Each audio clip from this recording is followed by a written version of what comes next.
start off, I guess a lot of people were apparently a bit hungry because there is a lot of empty chairs here. Hopefully, I'm guessing that will get filled soon. Because to me, it's my privilege and honor to actually speak to these two stalwarts from Kerala who have kind of proved that you can come from a non-entrepreneurial background, set business in Kerala, take it global and really take it to the next level. As our Honorable MP just mentioned, we have VK here who has kind of shown to the world what we can do from even a small state like Kerala. And we also have Mr. John Kuriakose, who's, I believe, at least everyone in this hall would have had at least a filling or a dental implant at some point in time. And 99%, the cap or the crown would have come from Mr. John's company, Dentcare. So without much ado, I'll proceed to what I've been tasked with. So firstly to VK, as you would be aware, he was at the cusp of his career at the highest peak when he decided to take the entrepreneurial path. And back then, though the term startup was not very familiar with everyone, he kind of decided to take a plunge and started the business at the wrong side of 40. I'm guessing beyond 40, which is very rare generally. So my question is, what actually prompted you to start a venture at a stage where people generally, especially, our people with the typical Kerala mindset want to kind of play it safe, risk averse, and you are pretty well settled even back then, and especially in Dubai, come back to the home state and then start the business from Kerala and take it to the world. Thank you, Anand. Good afternoon, ladies and gentlemen. It's a great pleasure, privilege, and honor for me to participate in Huddles Global. I was there in the last Huddles in Leela Kovalam. The reason, the key question which Anand asked is, I was very well settled. I have a very young family. I was one of the senior most persons for my age and for my race, let me say it that way, as an Indian in the company that I was actually working. I decided I had no dream of starting or becoming an entrepreneur when I was young, when I passed out, or when I took up job. I didn't have any of those. I was not thinking like that. And the real reason for me to start this was because I was able to spot a purpose. Because the industry that I was in, aviation industry, airline industry in the 90s, even though had technology support from very early on, because for airlines to have the need of them to have synchronized information across geographies, though the technology support started early, but they were all very legacy technologies and built over and developed over 40, 50 years. So when actually technology literally went into a high gear in the 90s, aviation industry was not able to take advantage of it. So we were, in the clutches of legacy. And there were only two suppliers to the industry, IBM and Unisys. And they were unwilling to invest on newer technologies. And we found, I was working for Emirates Airlines. Emirates was very young then. And it wouldn't have the capability to invest in technology and create technology solutions only to be used by one airline. So it has to be a community so that there is economies of scale. So that sheer need, I thought it is, because I was on the buying side, on the other side. I was also representing airlines association who use similar IBM systems that like Emirates was using. So I identified the need. The purpose was very compelling. And that was the reason. And I didn't think that is a very important thing for you to succeed in entrepreneurship then. I didn't think like that. Or I didn't think of the science of developing and becoming successful as a business person. I only thought of that particular need, which was an opportunity. I thought I will be able to do it. I was very young. It was a big risk. You know, I was a general manager person with the expat package, with a villa and cars and children studying in the best of schools. Then I took the risk of coming. Like Anand said, during those days, there wasn't the term like startup. When I came to India at a very young age and wanting to start an enterprise, and which required, I had to start with a certain, not one or two people. I had to start at least with about 50, 60 people. And you need capital. So whatever money that I had saved, whatever that I had, we could, but that was not good enough. I needed $1.1 million of loan in that time because what I was actually planning to build required that kind of infrastructure and people cost and working capital. Nobody would lend it because in software, you build software, most of the people don't even know what software is. Ladies and gentlemen, you should know there was no Google then. There was no mobile phones at that point in time in use. GSM phones will not work in the US. So this is the time. So banks will not lend. And then finally, I was fortunate, and KSIDC will not lend. Amitabh one later mentioned, he was once saying that he should have, supported me, and he could not because of the industry that I was in, which they did not know. And in that conversation in KSIDC office, in Amitabh's cabin, there was the chief general manager of Canara Bank sitting in the same room. When Amitabh and I was having this discussion, I would have gone back to Dubai, and if that opportunity did not come in Prabhat, his name is Prabhat, he asked me, can you give me a proposal what you are starting and how much money you need? And I gave the proposal and went back to Dubai. And he managed the loan that I needed in probably about 2 weeks' time. And that's why IBS started, and that's how the rest is, of course, 26 years. So I would say, to long-winding answer, the reason was the power of the purpose. That was the reason. Just added to that my second part also. Why Kerala back then? Why Kerala? Yeah, so why Kerala? So I'm a little bit different from most of the startup entrepreneurs you will see, because most of them bootstrapped from the university, from the college. So I've studied, and then I worked for a corporate, worked globally. I could work globally, and I had been working globally. Why Kerala?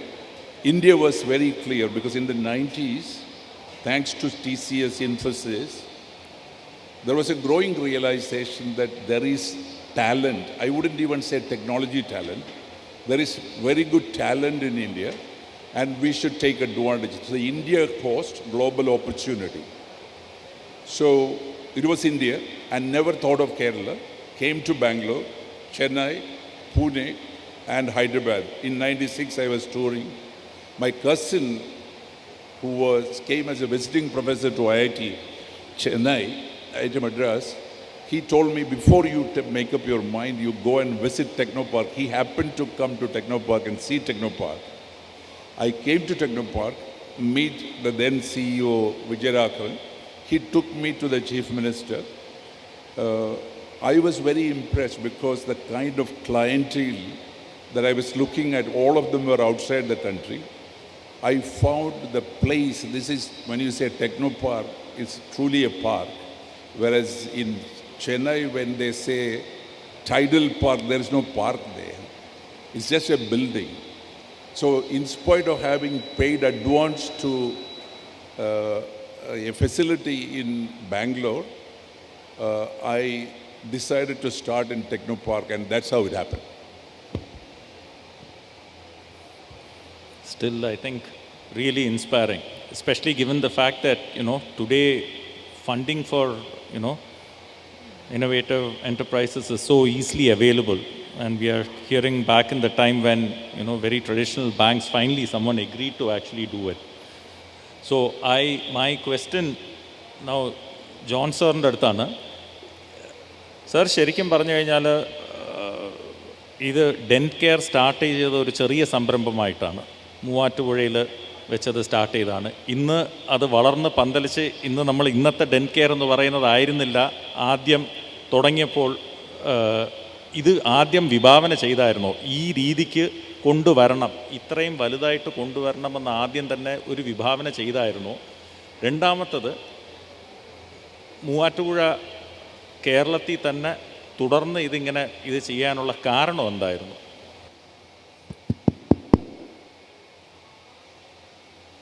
ആദ്യം ഞാൻ എൻ്റെ പശ്ചാത്തലം ഒന്ന് പറഞ്ഞുകൊള്ളട്ടെ. ഞാൻ മൂവാറ്റുപുഴയ്ക്കും കൂത്താറുള്ളത്തിനും ഇടയ്ക്ക് വടക്കം പാലക്കുഴ എന്നൊരു സ്ഥലത്താണ് ജനിച്ചത്.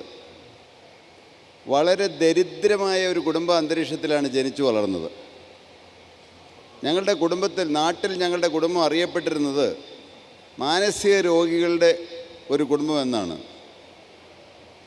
തലമുറകളായി ഭ്രാന്ത് ബാധിച്ച ഒരു കുടുംബമായിരുന്നു ഞങ്ങളുടെ കുടുംബം.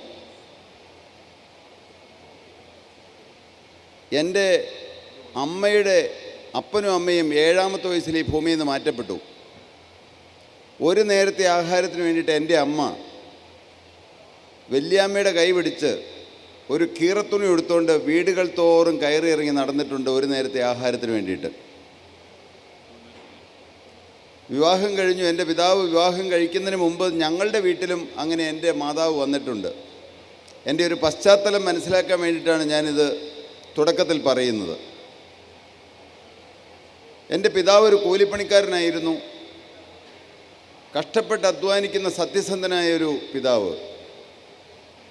ഒരു ദുശീലങ്ങളുമില്ല, മദ്യപിക്കില്ല, പുകവലിക്കില്ല, വേറെ ഒരു ദുശീലവും ഉണ്ടായിരുന്നില്ല. ഞങ്ങൾ 3 ആൺമക്കളാണ്. എൻ്റെ പിതാവ് കഠിനാധ്വാനിയായി രാപകലില്ലാതെ കൂലിപ്പണിയെടുത്ത് കുടുംബം പോറ്റിയിരുന്നു. അമ്മയെ കൂലിപ്പണിക്ക് പോലും കൊണ്ടുപോയിരുന്നില്ല. എൻ്റെ പിതാവിനൊരു സ്വപ്നമുണ്ടായിരുന്നു. ഞങ്ങളുടെ വീട് ഒരു കുഗ്രാമത്തിലായിരുന്നു. വെള്ളവും വെളിച്ചവും വഴിയൊന്നുമില്ല. 1 കിലോമീറ്റർ നടന്നു പോകണം കുടിക്കാനും കുളിക്കാനും എല്ലാം വെള്ളം കൊണ്ടുവരാൻ. ഒരു പാറക്കെട്ട് പിടിച്ച ഒരു കാർഡൻ പ്രദേശം, വഴിയില്ലാത്തൊരു സ്ഥലം. എൻ്റെ വീട്ടിൽ ഇലക്ട്രിസിറ്റി കണക്ഷൻ കിട്ടിയത് തന്നെ ഞാൻ 10ാം ക്ലാസ് പാസ്സായതിനു ശേഷമാണ്. എൻ്റെ പിതാവിൻ്റെ സ്വപ്നം വെള്ളവും വെളിച്ചവും വഴിയുമെല്ലാം ഉള്ളിടത്ത് ഒരു വീട് വയ്ക്കണം. സാധുവായ എൻ്റെ പിതാവ് രാപകലില്ലാതെ അധ്വാനിച്ചു, കഷ്ടപ്പെട്ടു, കുറച്ച് പണമെല്ലാം സ്വരൂപിച്ചു. ആ പണം ഒരു വ്യക്തിക്ക് വേണ്ടി കൊടുത്തു. അദ്ദേഹം ആ സ്ഥലം എഴുതി തരുന്നതിന് പകരം ആ പണവുമായിട്ട് മദ്യപിക്കാൻ പോയി. അദ്ദേഹത്തെ പോലീസ് പിടിച്ചുകൊണ്ട് പോയി. ഏതാണ്ട് 50 വർഷം മുമ്പുള്ള കഥയാണ് ഞാൻ നിങ്ങളോട് പറയുന്നത്.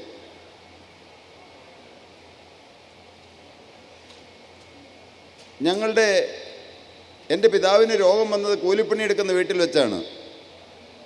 എല്ലാം ഞാൻ ഇന്നെന്ന പോലെ ഓർക്കുകയാണ്. ഈ പണമെല്ലാം നഷ്ടപ്പെട്ടല്ലോ, ഇനി എനിക്കൊരു വീട് വയ്ക്കാൻ അവസരം കിട്ടുകയില്ലോ എന്ന് കരുതിയപ്പോൾ പെട്ടെന്ന് തലമുറകളായി ഞങ്ങളുടെ കുടുംബത്തെ പിന്തുടർന്നു വന്ന ആ മാനസിക വിഭ്രാന്തി എൻ്റെ പിതാവിനും കടന്നു പിടിച്ചു. കുറേ പേര് കൂടി പിടിച്ച് കയറുകൊണ്ട് കെട്ടി ഒരു ഭ്രാന്താശുപത്രി കൊണ്ടുവന്നാക്കി. ആ കാലങ്ങളിൽ ആരും തിരിഞ്ഞു നോക്കാത്ത, എല്ലാവരും ഉപേക്ഷിക്കപ്പെട്ട ഒരു വീടായിരുന്നു ഞങ്ങളുടെ വീട്. എൻ്റെ അമ്മയെ ഒരിക്കലും കൂലിപ്പണിക്ക് കൊണ്ടുപോയിരുന്നില്ല എൻ്റെ പിതാവ്. എന്നാൽ എൻ്റെ പിതാവിന് ഒരു ദിവസം 12 ഉറക്കഗുളിക കഴിക്കണം, സ്ലീപ്പിംഗ് പിൽസ്. ആരും സഹായിക്കാനില്ല. എൻ്റെ പ്രിയ മാതാവ് കൂലിപ്പണിക്ക് പോകാൻ ആരംഭിച്ചു. ഉച്ചവരെ എൻ്റെ മാതാവ് കൂലിപ്പണി ചെയ്യും. ബാക്കി സമയം ആ വീട്ടിൽ അടുക്കളപ്പണിയെല്ലാം ചെയ്തു കൊടുത്താൽ അവിടെ ബാക്കി വരുന്ന ചോറും കറികളുമെല്ലാം ഒരു മൺചട്ടിക്കകത്താക്കി ഒരു ഇല കൊണ്ട് മൂടി കൊണ്ടുവരുന്ന കഴിക്കാൻ ഞാൻ കൊതിയോടെ ഇരുന്നിട്ടുണ്ട്. ഒരു നേരത്തെ ആഹാരം വയറ് നിറച്ച് കഴിക്കാൻ എനിക്കുണ്ടായിരുന്നില്ല. ഞങ്ങൾ ആശുപത്രികളെല്ലാം പിതാവിനെ കൊണ്ടു നടന്നു. ഞാനൊരു ക്രിസ്ത്യാനിയായിട്ടാണ് ജനിച്ചത്. അതുകൊണ്ട് പള്ളിയിൽ പോയിരുന്നു. പള്ളികളെല്ലാം കയറി ഇറങ്ങി നടന്നു. അമ്പലങ്ങളിലെല്ലാം പോയി. എൻ്റെ വീട്ടിൽ മന്ത്രവാദവും നടത്തി എൻ്റെ പിതാവിൻ്റെ ഭ്രാന്ത് മാറിയില്ല. അതോടുകൂടി അമ്മ കടുത്ത നിരാശയിലായി. ഞാൻ ചിന്തിച്ചിരുന്ന ഒരു ദൈവം ഇല്ലെന്നാണ്. ഉണ്ടെങ്കിൽ എന്തുകൊണ്ടാണ് ഞങ്ങളുടെ കുടുംബത്തിൽ മാത്രം ഇങ്ങനെ പാരമ്പര്യമായി ഇതെല്ലാം വരുന്നു? അമ്മ 3 പ്രാവശ്യം ആത്മഹത്യക്ക് ശ്രമിച്ചു. ആ കാലങ്ങളിൽ അമ്മ പറഞ്ഞിരുന്നത് മരിക്കാനും അനുവദിക്കാത്ത ദുഷ്ടനായ ദൈവമെന്നാണ്. അങ്ങനെ ഇരിക്കുമ്പോൾ വീട് വളരെ ദയനീയമായ സ്ഥിതി. എന്നും എൻ്റെ പിതാവ് അമ്മയെ തല്ലും. പ്രത്യേകിച്ച് ഒരു കാര്യവും വേണ്ട, ഞങ്ങൾ തമ്മിലൊന്ന് സംസാരിക്കുന്നത് കേട്ടാൽ മതി. ഒരിക്കലും മറക്കാനാവാത്തൊരു സംഭവമാണ്. വീടിൻ്റെ പുറകിലൊരു പുളിമരമുണ്ട്. അതിൽ നിന്ന് പുളിയുടെ വടി വെട്ടിക്കൊണ്ട് വന്നിട്ട് 5-6 അടിയെല്ലാം അടിക്കും അമ്മയ്ക്കിട്ട്. അമ്മ കൈ കെട്ടിപ്പിടിച്ചുകൊണ്ട് ഒന്നും മിണ്ടാതെ കരയും. ആകെ സങ്കടത്തിൻ്റെ കാലമായിരുന്നു. അതെല്ലാം കണ്ട് നിരാശപ്പെട്ടാണ് ഞാൻ ജീവിച്ചു വളർന്നു വന്നത്. പഠിക്കാൻ ഞാൻ പരമാവധി ശ്രമിച്ചെങ്കിലും SSLCക്ക് 600-ൽ 251 മാർക്കേ കിട്ടിയുള്ളൂ. എൻ്റെ കണക്ക് സാർ എന്നെ വിളിച്ചത് 50-ൽ 7 മാർക്കേ കിട്ടുകയുള്ളൂ, പൊട്ടനെന്നാണ് വിളിച്ചിരുന്നത്. എനിക്ക് ബുദ്ധി ഉണ്ടായിരുന്നില്ല. കഷ്ടപ്പെട്ട് പഠിച്ചാലും മാർക്ക് കിട്ടുമായിരുന്നില്ല. വളരെ വിശദമായി പറയണമെങ്കിൽ സമയം കൂടുതൽ എടുക്കുമല്ലോ, അതുകൊണ്ട് പെട്ടെന്ന് പറഞ്ഞു തീർക്കാം. ഡെൻകെയർ തുടങ്ങിയതിൻ്റെ ഒരു കഥയാണ് ഞാൻ പറഞ്ഞു വരുന്നത്. ഇന്ന് 4000-ഓളം എംപ്ലോയീസ് ഞങ്ങൾക്കുണ്ട്. തുടക്കത്തിൽ കേവലം 6 ജോലിക്കാരെ ഉണ്ടായിരുന്നുള്ളൂ. എൻ്റെ മനസ്സിലൊരു സ്വപ്നം കിട്ടി. ആ സ്വപ്നത്തിലേക്കാണ് ഞാൻ കൊണ്ടുവരുന്നത്. നിങ്ങൾ സ്റ്റാർട്ടപ്പുകാർക്കെല്ലാം ഒരു സ്വപ്നം വേണം, ഡ്രീം വേണം. എൻ്റെ പ്രിയങ്കരനായ APJ അബ്ദുൽ കലാം ആദ്യമായി എനിക്കാണ് ഡെൻറ്റിസ്ട്രിയിൽ സുശ്രുത അവാർഡ് കിട്ടിയത്. മുൻ പ്രസിഡൻറ്റിൽ നിന്നാണ് ഞാൻ വാങ്ങിച്ചത്. അദ്ദേഹം ഡ്രീമിനെ കുറിച്ച് പറഞ്ഞിട്ടുണ്ട്.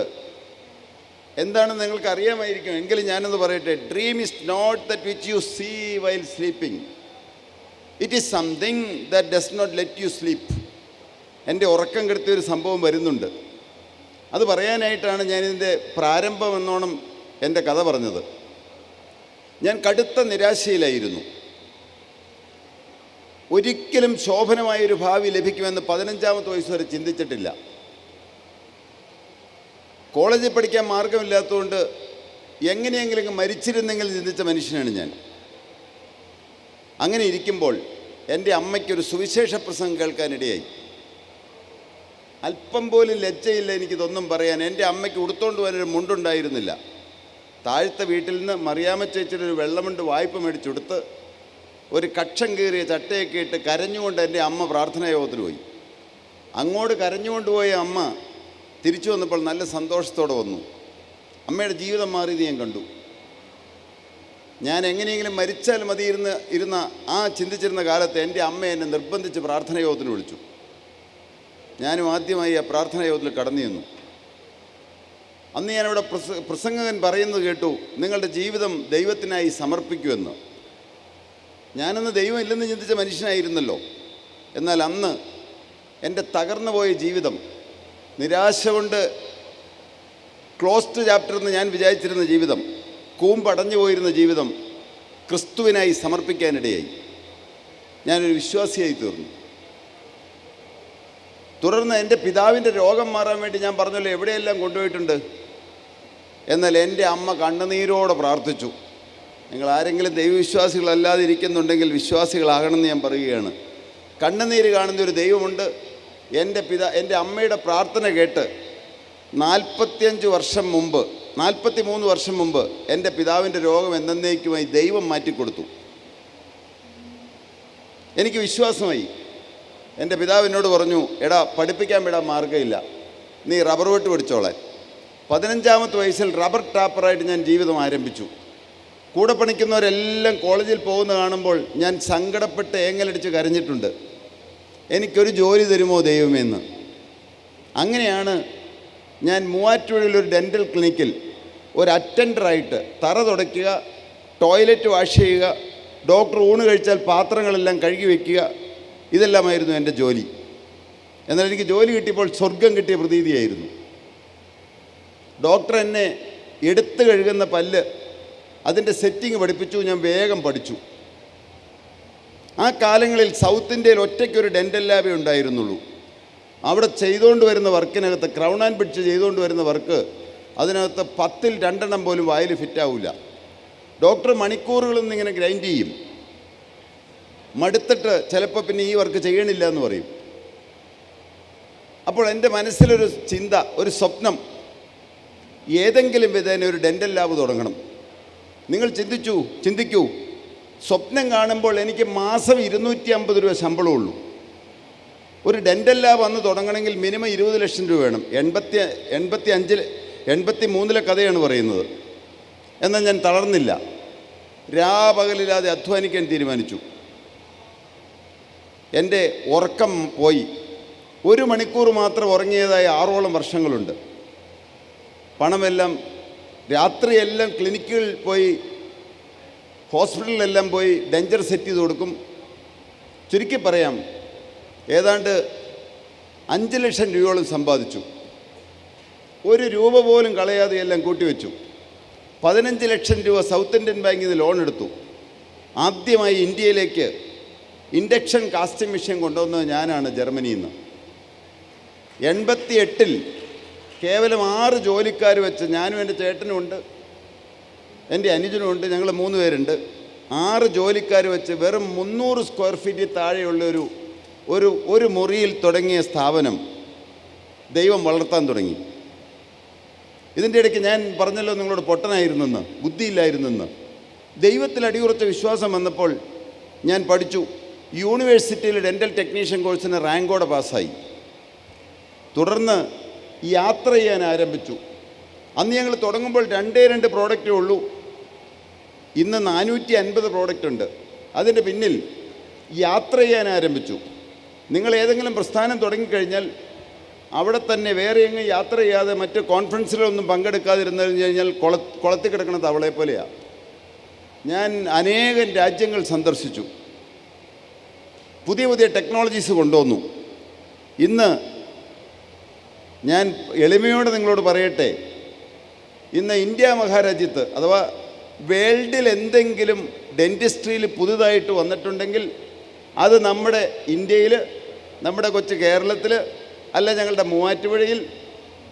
അവിടെ ഇല്ലാത്തതൊന്നും ഡെൻറ്റിസ്ട്രിയിൽ ഇന്ന് കണ്ടുപിടിക്കപ്പെട്ടിട്ടില്ല, ഒന്നുമില്ല താനും.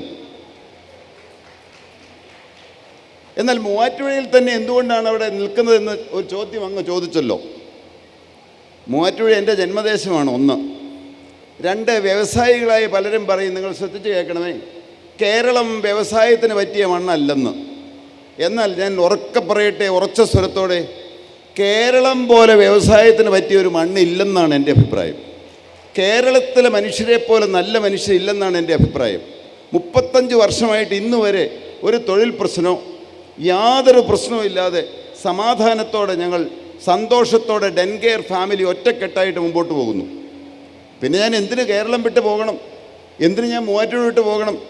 എന്നാൽ ഞങ്ങൾക്ക് വെളിയിൽ USA-ലും UK-ലും, USA-ൽ 3 സ്ഥലത്ത് മാനുഫാക്ചറിങ് യൂണിറ്റ് ഉണ്ട്. UK-ലുണ്ട്, ഓസ്ട്രേലിയയിലുണ്ട്, ന്യൂസിലൻഡിലുണ്ട്, UAE-ലുണ്ട്. മാത്രമല്ല 2018-ൽ പ്രളയം വന്നപ്പോൾ ഒരു കാര്യം ഞാൻ തീരുമാനിച്ചു, 4 ദിവസം അടച്ചിടേണ്ടി വന്നു. വിവിധ സ്ഥലങ്ങളിൽ, ഇന്ത്യയുടെ വിവിധ ഭാഗങ്ങളിൽ ചെറിയ സ്ഥാപനങ്ങൾ തുടങ്ങണമെന്ന്. ഞങ്ങൾ 450 പ്രോഡക്റ്റ് ഉണ്ടാക്കുന്നുണ്ടെന്ന് പറഞ്ഞല്ലോ. എന്നാൽ 10 പ്രോഡക്റ്റ് തുടങ്ങുന്ന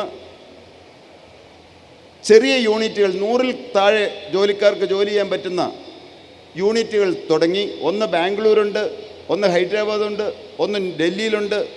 മുംബൈയിലെ യൂണിറ്റിൻ്റെ പണി നടക്കുകയാണ്. ഇനി എന്തെങ്കിലും ചോദ്യം ചോദിച്ചാൽ അതിന് മറുപടി പറയാം. തീർച്ചയായിട്ടും. അല്ലല്ലോ, കുഴപ്പമില്ല. ശരിക്കും സർ, ഒരു രോമാഞ്ചം കൊള്ളിക്കുന്ന ഒരു കഥയാണ് സത്യം പറഞ്ഞു കഴിഞ്ഞാൽ ഇതുവരെ കേട്ടത്. തുടക്കവും അത് എങ്ങനെ കൊണ്ടുവന്നുവെന്ന്, ഇപ്പോൾ എങ്ങനെ അത് യാത്ര തുടരുന്നുവെന്നും കേൾക്കുമ്പോൾ really great and inspiring story. So in fact, just my next thing is, during your journey, what actually because we are specifically focusing with, doing business in Kerala and how it has been, what actually you feel has been, in favor, and what are the things that weren't actually in your favor when you actually, if you look back at your journey till date? I will repeat. The question is, looking back at the journey of IBS Software and myself, what has worked well in Kerala and what are the areas one could think of improvements? That's the question. So, actually, what really has worked, and I always said that, starting IBS in Kerala was one of the best decisions that I have taken in hindsight. I would have started, and it was very normal for anybody to start that in Bangalore. And we started in Kerala.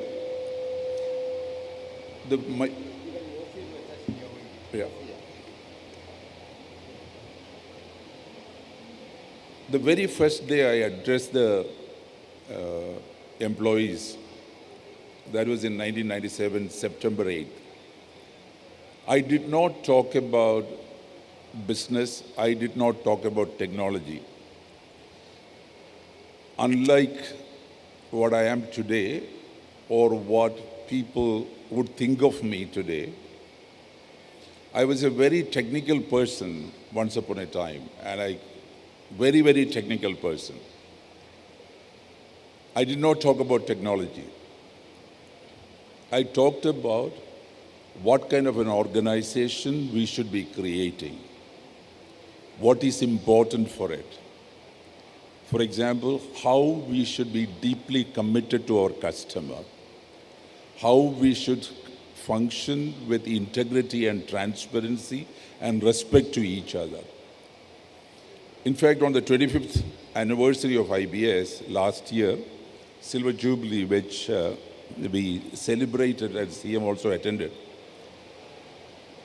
In fact, somebody dug out the presentation that I did on that day to find out. So it was surprising for me to see that there was nothing about the business. It was more about ourselves and our organization and how it should be. Now, I would have said that in hindsight, those are the things which are important for you to build in Kerala, to start in Kerala and go global. So I wouldn't have been able to ring fence and create that culture, those values in the organization if I were to be starting in Bangalore, not because Bangalore is bad. Bangalore is a melting pot. You wouldn't be able to, you are part of the ecosystem. When people used to hop, step and jump from jobs to job, I used to wonder how can people do that and why should people do that? And many occasions, they may be actually shifting, switching for the wrong reasons. So the plus is I was able to create it. And this is also a validation of our own beliefs. I too believe that this state is blessed with enormous talent and people with self-esteem. I'm not saying that others are not, but so that is the plus. If you look at the negative or minus, the area that we should improve is perhaps the social infrastructure. There was so many other things. What should be, I was speaking yesterday at the Business Summit of Manorama, the new model, new Kerala model. I spoke about it, I'll speak about it later. But the social infrastructure, and also, this is a wish, the mindset, our own mindset. We cannot blame the government because they represent us. We cannot blame the bureaucrats because they are from us. The mindset of the Keralites about ourselves, so that we will talk about. So the social infrastructure we should improve. And the good thing is you can create a great, compelling culture which will help you succeed globally when you operate. Thank you. That was very well articulated. I think we'll come to the second part later. And സാറിൻ്റെ അടുത്ത് ചോദിക്കാനുള്ളത്, ഈ യാത്രയിൽ താങ്കളുടെ 1988 മുതൽ ഇന്ന് വരെ 35 കൊല്ലമായി, ഈ ഇതിൽ തിരിഞ്ഞു നോക്കുമ്പോൾ ഏതൊക്കെ കാര്യങ്ങളാണ് അനുകൂലമായിട്ടും ഏതൊക്കെ കാര്യങ്ങളാണ് ശരിക്കും പറഞ്ഞാൽ ബിസിനസ് പോയിൻ്റ് ഓഫ് വ്യൂവിൽ താങ്കളുടെ വളർച്ചയ്ക്ക് ഏതൊക്കെ കാര്യങ്ങൾ ശരിക്കും സഹായിക്കുന്നതായിട്ട് വന്ന ഏതൊക്കെ കാര്യങ്ങളായിരുന്നു, എന്തൊക്കെ കാര്യങ്ങൾ കുറച്ചും കൂടെ നന്നായി വരാമായിരുന്നു എന്നാണ് താങ്കൾക്ക് തോന്നിയിരിക്കുന്നത്? എനിക്ക് അനുകൂലമായിട്ട് എന്തെല്ലാമാണ് ഉണ്ടായിരുന്നതെന്നാണ് ചോദിച്ചത്. തുടക്കത്തിൽ എനിക്ക് അനുകൂലമായി ഒന്നും തന്നെ ഇല്ലായിരുന്നു. ലോൺ എടുക്കാനായിട്ട് ഞങ്ങളുടെ സ്ഥലത്തെ സർവേ നമ്പർ പോലും തെറ്റിയേ കിടന്നേ. അതുകൊണ്ട് കൊളാറ്ററൽ സെക്യൂരിറ്റി വേണ്ടി അയൽവക്കത്തുനിന്ന് വായ്പ മേടിച്ചാണ് ബാങ്കിൽ നിന്ന് ലോൺ എടുത്തത്.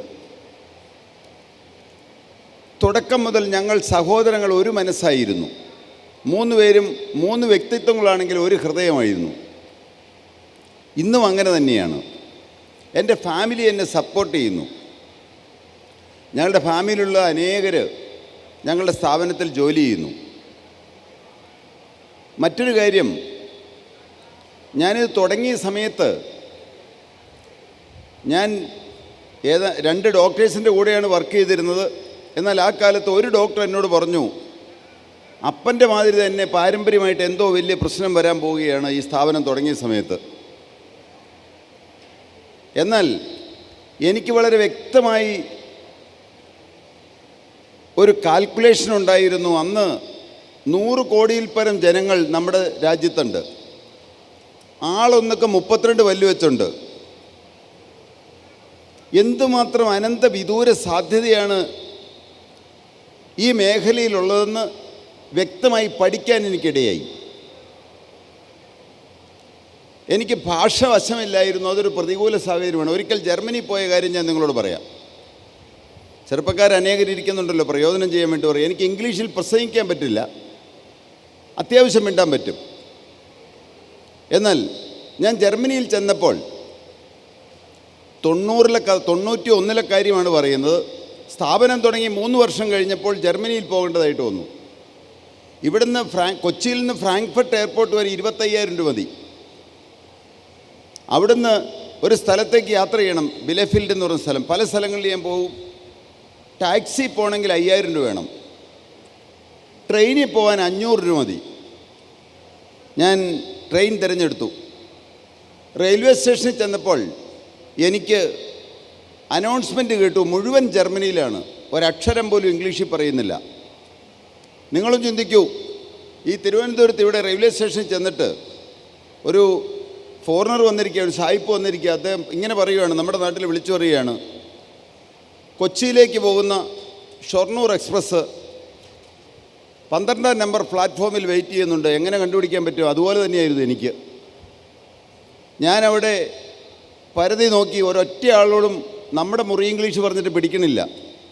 അവർക്ക് പലർക്കും ഇംഗ്ലീഷ് അറിഞ്ഞുകൂടാ ആ കാലങ്ങളിൽ. ഞാൻ തിരിച്ച് ടാക്സിക്ക് തന്നെ ഞാൻ ഉദ്ദേശിച്ച സ്ഥലത്ത് പോയി. ഒരു കാര്യം നിങ്ങൾ ശ്രദ്ധയോടെ കേൾക്കണമേ, അന്ന് ടാക്സിയിലിരുന്ന് പഠിച്ചതാണ് ഞാൻ 1 മുതൽ 100 വരെ എണ്ണാൻ. ഒറ്റ ദിവസം കൊണ്ടല്ല, പല പ്രാവശ്യം. 1 മിനിറ്റും കൊണ്ട് ഞാൻ എണ്ണി കേൾപ്പിക്കാൻ. ജർമ്മൻ അറിയാവുന്ന ഒത്തിരി പേരിരിക്കുന്നുണ്ടല്ലോ. 1, 2, 3, 4, 5, 6, 7, 8, 9, 10. 11, 12, 13, 14, 15, 16, 17, 18, 19, 20. 20 വരെ എണ്ണി. 1 und 20, 2 und 20, 3 und 20, 4 und 20, 5 und 20, 6 und 20, 7 und 20, 8 und 20, 9 und 20, 30. 30 വരെയായി. 4, 6, 5, 6, 6, 7, 6, 8, 6, 9, 6, 100. Ich bin Techniker of Kaufmann. നമ്മുടെ നാട്ടിൽ പച്ച മലയാളത്തിൽ പറയും, വേണമെങ്കിൽ ചക്ക വേരിലും കായ്ക്കുമെന്ന്. അടങ്ങാനാവാത്ത ആഗ്രഹം നമുക്കുണ്ടെങ്കിൽ ഒരു കാര്യവും ദൈവത്തിൻ്റെ കരുണയാൽ അസാധ്യമായി ഇല്ലെന്നാണ് ഈ സംരംഭകർ എല്ലാവരോടും, തുടക്കക്കാരോട് എനിക്ക് പറയാനുള്ളത്. സ്വപ്നം അടങ്ങാനാവാത്ത ആഗ്രഹം. പ്രതിസന്ധികൾ എന്തെല്ലാം വന്നു ഒരു കാര്യം പറയാം, വേറൊരു കാര്യമോടെ. ഞങ്ങൾ തുടങ്ങി ഏതാനും വർഷം കഴിഞ്ഞപ്പോൾ തന്നെ STP എന്താണ് സീവേജ് ട്രീറ്റ്മെൻറ്റ് പ്ലാന്റ് സ്റ്റാർട്ട് ചെയ്തു. 4.5 കോടി രൂപ മുടക്കിയാണ് ചെയ്തത്. എന്നാൽ വലിയ സ്ഥാപനം വലുതായി, 3 ലക്ഷം സ്ക്വയർ ഫീറ്റ് ബിൽഡിങ്ങായി, 290 സ്ക്വയർ ഫീറ്റ് തുടങ്ങി 3 ലക്ഷം സ്ക്വയർ ഫീറ്റ് ബിൽഡിങ്ങായി. ധാരാളം ജോലിക്കാർ വന്നു തുടങ്ങി. 85ഓളം വാഹനങ്ങളുണ്ട് സ്റ്റാഫിനെ കൊണ്ടുവരാനും കൊണ്ടുവിടുവാനുമായിട്ട്. 45 കിലോമീറ്റർ ചുറ്റളവിൽ നിന്ന് ബഹുഭൂരിപക്ഷവും സ്ത്രീജനങ്ങളാണ്. അവരെ ബസ്സിൽ കയറ്റി ഞങ്ങളുടെ സ്ഥാപനത്തിൽ കൊണ്ടുവരും, തിരിച്ചവിടെ ഇറക്കി വിടുകയും ചെയ്യും വീട്ടിൽ. ക്യാൻറ്റീൻ ഫെസിലിറ്റി എല്ലാമായി. അപ്പോൾ ആളുകൾ, അവിടെയുള്ള നാട്ടിലുള്ള ചില പ്രത്യേക ആളുകൾ ഒരു 100 പേരുടെ ഒരു സംഘമുണ്ടാക്കി ഞങ്ങൾക്കെതിരെ വലിയൊരു പ്രക്ഷോഭം ആരംഭിച്ചു. റോഡിലൂടെയെല്ലാം മലിനജലം ഓടയിലേക്ക് ഒഴുക്കി വിടുവാണെന്നും പറഞ്ഞ്. എന്നാൽ എനിക്ക് ഹൃദയത്തിൽ 100% നിശ്ചയമുണ്ടായിരുന്നു, ജർമ്മൻ ടെക്നോളജി ഉപയോഗിച്ച് തന്നെയാണ്, ആ ടെക്നോളജി തന്നെയാണ് ഞങ്ങളും വെള്ളം ശുദ്ധി ചെയ്യാനായിട്ട് ഉപയോഗിക്കുന്നത്. ഒരു തുള്ളി വെള്ളം പോലും ഓടയിലേക്ക് ഒഴുക്കി വിടരുതെന്ന് എനിക്ക് നിർബന്ധമുണ്ടായിരുന്നു. അതുകൊണ്ട് ആളുകൾക്ക് വലിയ ബിൽഡിംഗ് കാണുമ്പോൾ എവിടെയെങ്കിലും ഓട മലിനമായാൽ അത് അവിടുന്ന് വരുന്നതാണെന്ന് പൊതുവെ ഒരു ചൊല്ലുള്ളതുപോലെ TV-ക്കാർ ആളുകളെല്ലാം വന്നു. ഞാൻ ആ വെള്ളം വായിൽ കൊണ്ട് തുപ്പിക്കാണിച്ചു, ഇതാണ് ഞങ്ങളുടെ ഇവിടെ നിന്ന് വരുന്ന വെള്ളം. എന്നാൽ പിന്നെയും കുറേ നാൾ പ്രക്ഷോഭം നടത്തി. സകലമാന ഗവൺമെൻറ് ഏജൻസിയും വന്ന് അന്വേഷിച്ചു. എന്നാൽ ഈ കഴിഞ്ഞ വർഷത്തെ ഞങ്ങൾക്ക് അവാർഡ് ഞങ്ങൾക്കാണ്.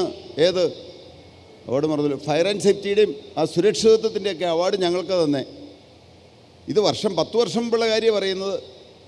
മുഴുവൻ ആളുകളെയും ഞാൻ ക്ഷണിച്ചു, ആർക്ക് വേണേലും വരാം, ഏത് സമയത്തും വരാം, മുന്നറിയിപ്പില്ലാതെ വരണം. അങ്ങനെ വെല്ലുവിളിച്ചുകൊണ്ടല്ല, എന്നാൽ വിനയത്തോടെ ഞാൻ പറയാനിടയായി. ആളുകളെല്ലാം വന്ന് കണ്ടു, ആളുകൾക്ക് ബോധ്യപ്പെട്ടു. ഒരു സംരംഭം തുടങ്ങുമ്പോൾ പലവിധ പ്രതിസന്ധികളുണ്ടാകും. അതിനെ നമ്മൾ സമചിത്തതയോടെ നേരിടണം. ആരെയും കുറ്റം പറഞ്ഞ് ആരുടെയും നേരെ മെക്കിട്ട് കയറാൻ ചെന്നിട്ട് കാര്യമില്ല. കാരണം അവരെ സംബന്ധിച്ച് ഒന്നും നഷ്ടപ്പെടാനില്ല. അതുകൊണ്ട് പ്രതിസന്ധികളെല്ലാം വന്നെങ്കിലും ദൈവത്തിൻ്റെ അത്ഭുത കരുണയാൽ ഇന്നുവരെയും ഒരു പ്രയാസവും ഇല്ലാതെ നടത്തിക്കൊണ്ടു പോകുന്നു. അടുത്ത ചോദ്യം എന്തായിരുന്നു ചോദിച്ചത്? Okay.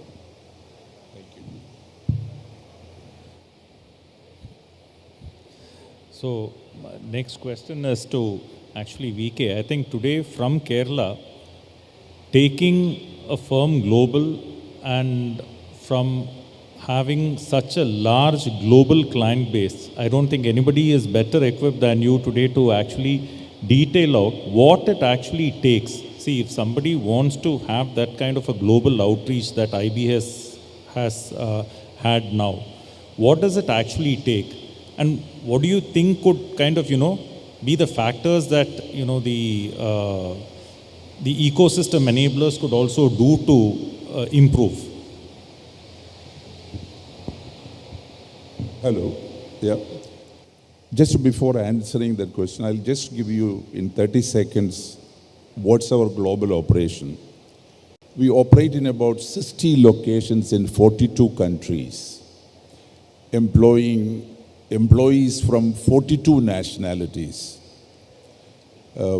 We have over 200 clients spread across, which include the best and the largest airlines, airports, hospitality companies, cruise companies, and logistics companies. That's our operation.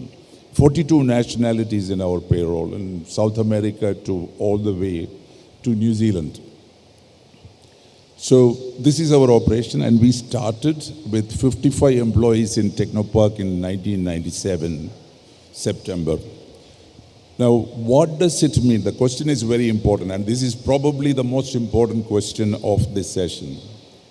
What does it mean to have a good company in Kerala or from Kerala? How do you make it for the world? The finest company from Kerala for the world. All of you should be aspiring. The first question, do you really need to be a global company? You should try to be a global company, all of you, for 2 reasons. One, we are not living in isolation. We are living in a connected, globally connected world.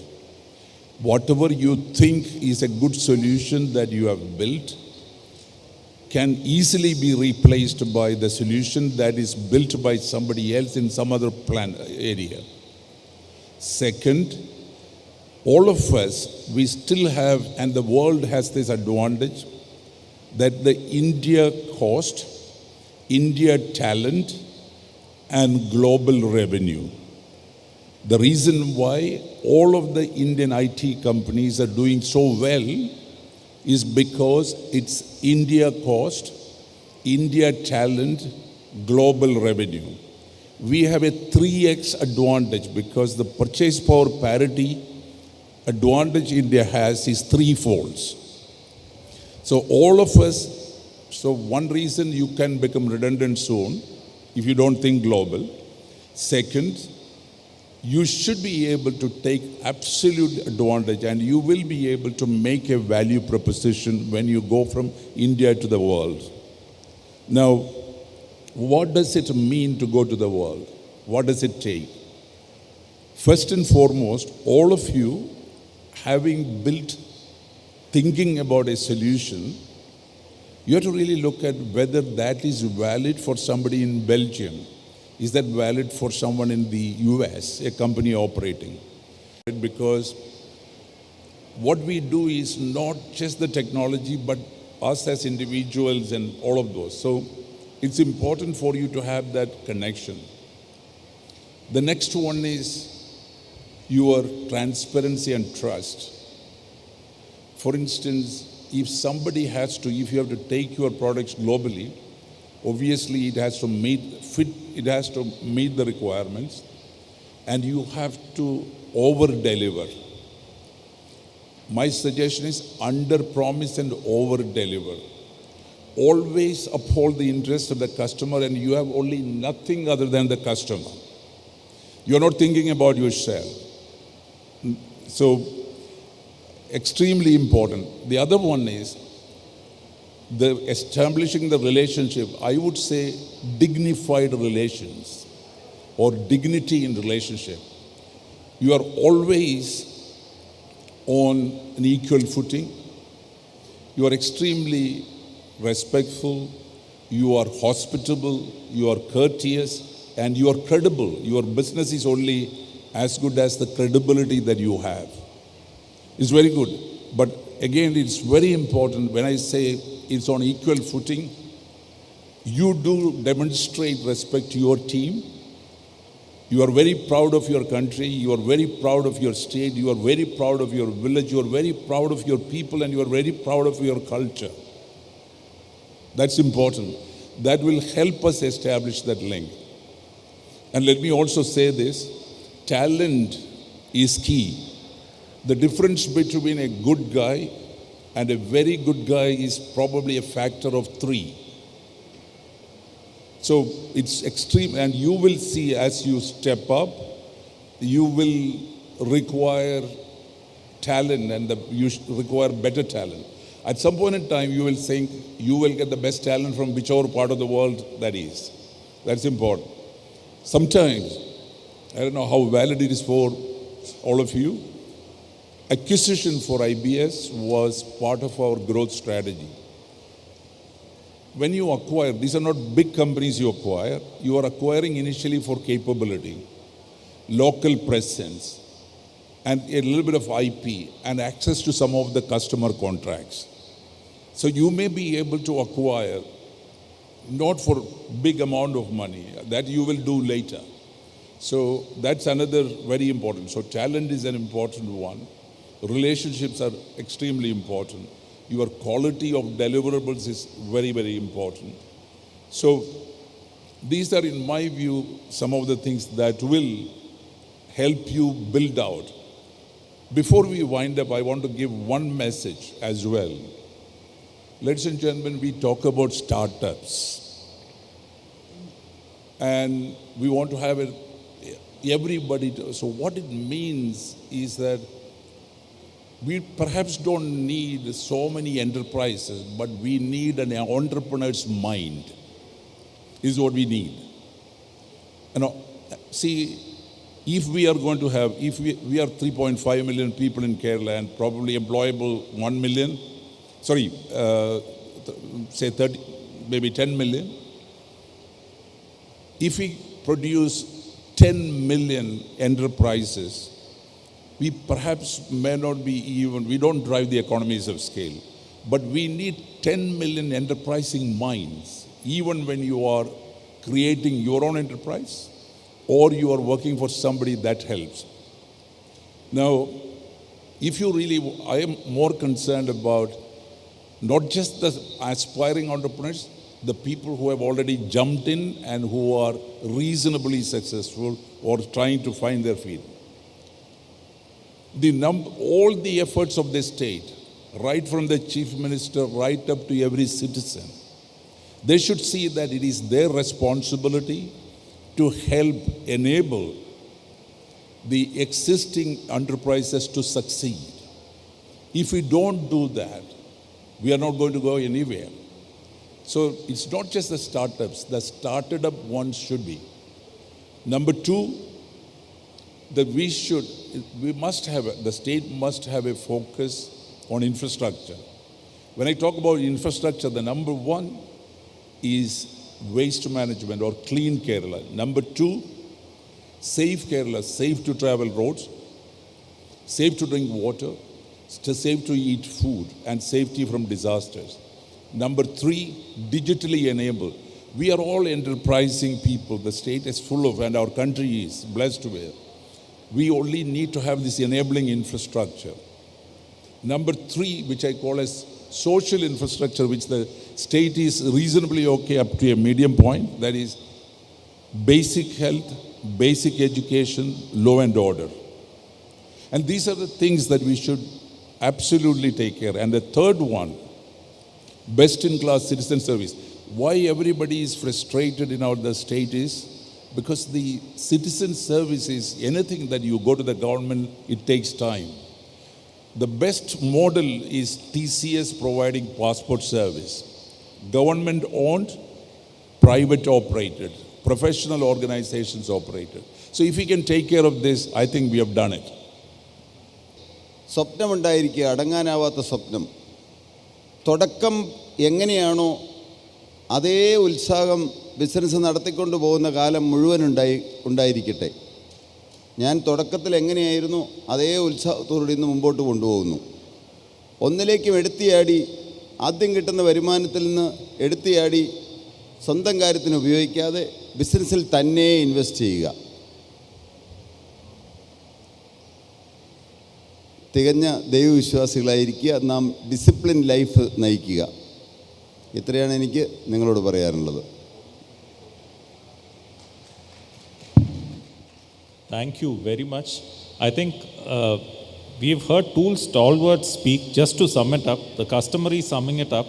I don't think, for what we heard, anything of that sort is even required. But just for the formality, let me say, one, we have heard the true story of what a global vision looks like right from the inception. When V K said, what was the first message that was delivered to the staff in 1997, right? And we have also heard the tremendous, amazing story of courage and resilience, to come out with such personal issues and then, build an enterprise to that level that we see today. Fantastic. I think I've really enjoyed it, and I'm sure you would have also found the session very interesting and informative as well. Thank you so much for being VK and sir. Thank you.